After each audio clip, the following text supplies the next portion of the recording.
Well, the housing recipe is well known. Building is at generational lows. Housing and construction companies, they're going broke. But immigration is flying, with net population set to increase this year at around 300,000 people. All this must put pressure, of course, on property prices eventually and rents. And that is SQM Research tracks the rental markets, and its founder, Christoper, joins us now. Louis, many thanks for your time as always. Just tell me what's happening with vacancies around Australia right now. Yes, Ross. We have reported a slight rise in rental vacancy rates, with the absolute number now coming in at 1.1%. That's the national rental vacancy rate.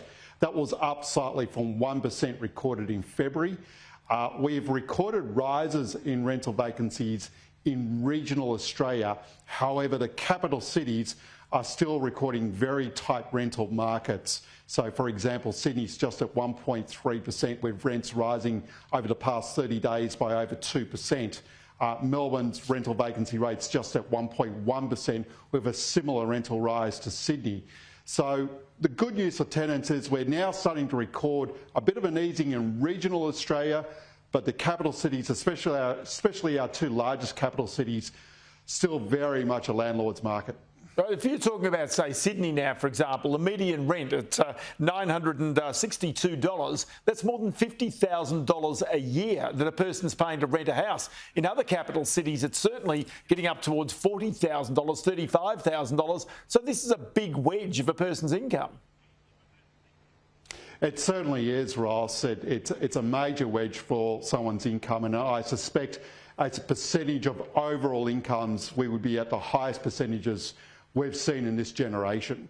I think the last time we've seen these type of rental increases compared to incomes would have been back in the 1970s. And as you would be well aware, back at that time, wages were rising in line with inflation, and we're not really seeing that this time round. OK, so then you've got a situation where every family makes a decision. Do they rent, or do they simply go back into the housing market and buy if they've got the deposit? That's the sum that every family has to weigh up.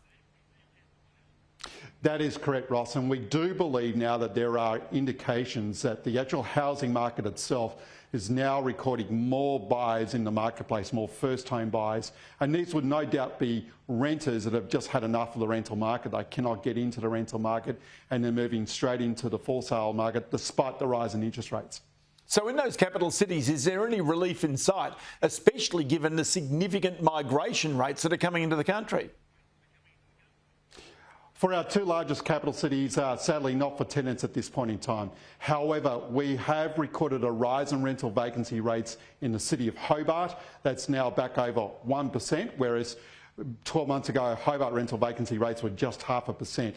So we're starting to see an easing now, and we've actually recorded a fall in rents in the city of Hobart. We've also recorded a slight rise in rental vacancies for Brisbane and Perth, but I've got to say overall for Brisbane and Perth, there's still very much a landlord's market. The rental vacancy rate's only just gone up by 0.1%, and Perth is still recording rental vacancy rates of under 1%. So, but it's probably a little bit better than where we were 30 days ago, and the outlook's just starting to look a little bit better compared to where we were 12 months ago. But the worst is not over yet for our two largest capital cities, that's for sure. But everybody's looking for signs of deflation, where inflation might be coming out of our economy. Your example here is one where inflation is still going into the economy as these rents rise. Well, that's true, Ross, and what we record together with our peers are basically asking rents or advertised rents. What feeds into the official CPI number is a lagged actual rents, and what we've found in the past is that official rental series eventually does catch up with advertised rents. The concern with that is that ourselves, plus CoreLogic and other data providers, have been recording double-digit annual increases in rents. Our number is over 20%. If we were to see that feed through into the actual CPI rental number, that would have major ramifications for the overall CPI for the course of 2023. Christoper from SQM Research. Always good to chat to you, Louis. Many thanks for your time today. Thank you, Ross.